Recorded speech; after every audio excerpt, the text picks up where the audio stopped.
जैसे कि हमने पिछले चैप्टर में देखा कि झुओ फैन वू किंग्क्यू को समझाता है, ब्रदर वू, ये टीम बैटल थी 10 के अगेंस्ट 10।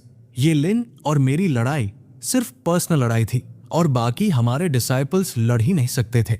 यही हमारी टीम की हार है। और अब चैप्टर 738 की स्टार्टिंग में अब क्वी लैंग झुओ फैन को वहां से लेके जाता है और वू किंग्क्यू झुओ फैन की तरफ देखते ही रहता है।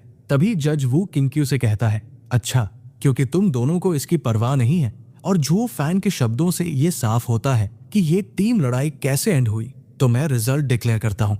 फिर जज जोर से सबको कहता है, तो मैं अल्टीमेट क्लैरिटी सेक्ट को थोड़ा बेहतर विजेता घोषित करता हूँ और सब लोग खुशी से ताली बजाने लगते हैं। उधर यान मो ये सुनकर खुश होकर सोचता है, डीमन कल्टिवेटर के भी अपने प्रिंसिपल्स होते हैं और शायद मैं इन दिनों कुछ ज्यादा ही लापरवाह हो गया हूँ।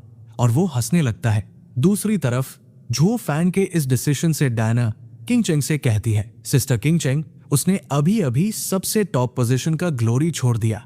उसके एल्डर लोग तो गुस्से से पागल हो रहे होंगे और ये मौका शायद जिंदगी में सिर्फ एक बार आएगा। हो सकता है कि अगली बार जब वे डबल ड्रैगन गैदरिंग में आएंगे तो वे इससे ज्यादा हाई पोजीशन पर नहीं पहुंच पाएंगे। किंगचेंग हल्की सी मुस्कान से कहती है, वो ऐसा ही है जैसा वो पहले था। और इसी बात को सुनकर एक्सयूए एंड शाओ वायु गुस्से में सोचता है, डैम इट झुओ फैन, जहां तक योजनाओं और चालों की बात है, झुओ फैन ने अनगिनत बार उनका इस्तेमाल किया है और हमारे मिस्टिकल हेवन सेक्ट ने ऐसा सिर्फ एक बार किया है। लेकिन आखिरकार झुओ फैन नोबल हीरो क्यों बन गया, जबकि हमारे प्रेस्टिजियस सेक्ट को हिपोक्रेट्स कहा जाता है? आखिर क्यों? अगले सीन में ब्लैक बियर्डेड सुप्रीम कहते हैं, वो बूढ़ा मूर्ख, वो डबल ड्रैगन गैदरिंग्स में 5 बार जज रह चुका है, फिर भी ये पहली बार है जब मैंने उसे इतना साइड लेते देखा है। और अल्टीमेट क्लैरिटी सेक्ट ही विनर है, इसमें क्या है, थोड़ा बेहतर ही है। और वो हंसने लगते हैं। फिर व्हाइट आईब्रोड सुप्रीम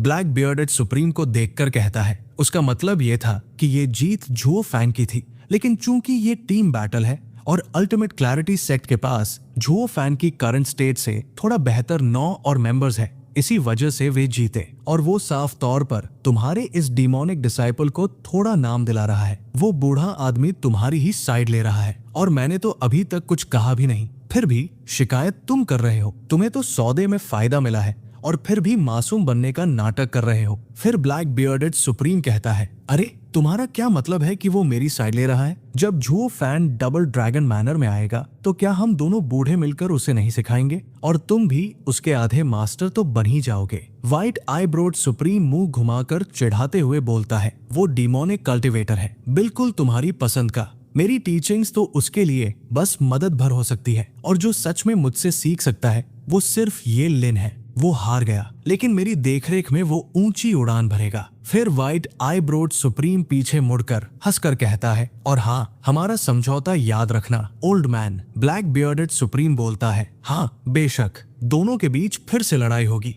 ये देखने के लिए कि कौन बेहतर है। और दोनों हंसने लगते हैं। दूसरी तरफ जज सबको जोर से कहता है, वेस्टर्न लैंड्स की डबल ड्रैगन गैदरिंग अब क्लोज हो चुकी है। अब बारी है सिंगल्स और टीम मुकाबलों के अंकों को जोड़कर सेक्ट की रैंक तय करने की और साथ ही वेस्टर्न लैंड्स के 10 बेस्ट डिसाइपल्स को चुनने की। तो ये असेसमेंट समय लेगा, इसलिए आप लोग नीचे जाकर आराम कर सकते हैं। और सब लोग वहां से आराम करने के लिए जाते हैं। अब हमें डीमन स्कीमिंग सेक्ट का रेस्ट रूम दिखाते हैं, जहाँ पे झुओ फैन रेस्ट कर रहा होता है। तभी फील्ड यांग शिकायती चेहरा देकर बोलता है, हे स्टुअर्ट झुओ, आखिर तुम्हारे दिमाग में चल क्या रहा था? तुम जीत गए, फिर भी इनाम छोड़ दिया। तुम्हें अंदाजा भी है कि 9 सेक्स में सबसे टॉप पर रहने वाला कितना कमाता है? और बाकी के फील्ड्स के चेहरे पर भी वही सवाल है। फील्ड यांग अपनी बात जारी रखता है, ब्रदर, तुमने तो बस ऐसे ही अल्टीमेट क्लैरिटी सेक्ट को जीतने दिया, लेकिन जानते हो इससे मुझे कितनी तकलीफ हुई, सेक्ट का कितना नुकसान हुआ।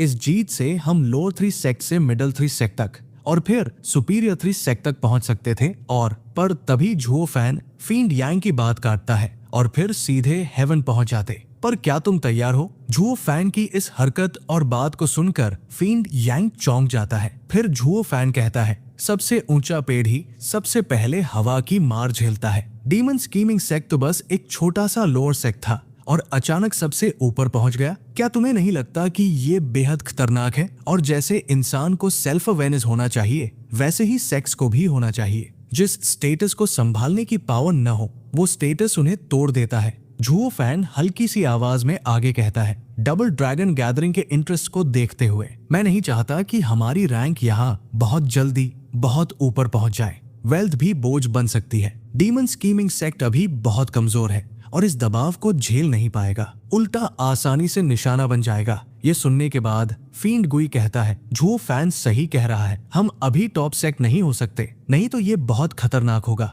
और फींड यांग अपने सिर के पीछे हाथ लगाते हुए हंसते हुए कहता है, हमारे जैसे महान वेनरेबल्स लोग इतने अंधे कैसे हो सकते हैं? ये तो शर्म की बात है और भगवान का शुक्र है कि आप इस डबल ड्रैगन गैदरिंग के चार्ज थे। झुओ फैन कहता है, एक ही बार में मोटा होने की चाह हमेशा भारी पड़ती है, उसकी कीमत हासिल हुए फायदे से कहीं ज्यादा होती है। वैसे ही डबल ड्रैगन गैदरिंग में हमने जो पाया है वो काफी है, इतना कि हमारे सेक्ट का फ्यूचर आने वाले वर्षों तक मजबूत बना रहेगा। इसलिए रैंकिंग हमारे लिए मायने नहीं रखती, असली खेल है तो सब बिना आउटसाइड इंटरफेरेंस के पूरा करना, और ये पॉसिबल है तभी जब यहाँ मौजूद बड़े सेक्स के बीच बैलेंस बना रहे। झुओ फैन सबको समझाते हुए कहता है, अंडरडॉग बनकर बड़ा इनाम पाना बस हमारी जीत का एक छोटा सा हिस्सा है, असली जीत है दोस्ती, और वो भी सेक्स के बीच। मिडल 3 सेक्स में से डीमन सोल सेक्ट हमारा एहसानमंद है और उन्हें अपना साथी होना चाहिए, और स्वॉर्ड गॉड सेक्ट बैटल के बीच से फ्रेंड्स बन गया और एक अच्छा एलाई होना चाहिए। जहां तक सुपीरियर 3 सेक्स का प्रश्न है, हालांकि मैंने ये लिन को बुरी तरह घायल कर दिया था, वो किंक्यू एक ऑनर आदमी है और उसके करीब जाना आसान होना चाहिए। और जहां तक हेलियन फ्लेम बात है तो हम उसकी तरफ अप्रोच कर सकते हैं। हेलियन फ्लेम का नाम सुनते ही तीनों फीन्स हैरान हो जाते हैं और तभी कोई लैंग जोर से कहकर झुओ फैन से सवाल पूछता है, पर स्टुअर्ट झुओ, पिछली बार तो आपने यान मो को लगभग मार ही डाला था, जब वो हमसे नफरत करता है तो हम उसके करीब कैसे जा सकते हैं? झुओ फैन हल्की सी आवाज में कहता है, इसे कहते हैं किसी किताब को उसके बाहरी कवर से अंदाजा लगाना। मेरे ऊपर विश्वास करो, हेलियन फ्लेम के तरफ अप्रोच किया जा सकता है और यहीं पर चैप्टर 738 खत्म होता है। अगर आपको ये एक्सप्लेनिंग पसंद आई हो तो वीडियो को लाइक और शेयर जरूर करें और सब्सक्राइब करना बिल्कुल मत भूलें। अगला चैप्टर सबसे पहले देखने के लिए बेल आइकन दबाइए। मिलते हैं अगले चैप्टर में, तब तक के लिए धन्यवाद।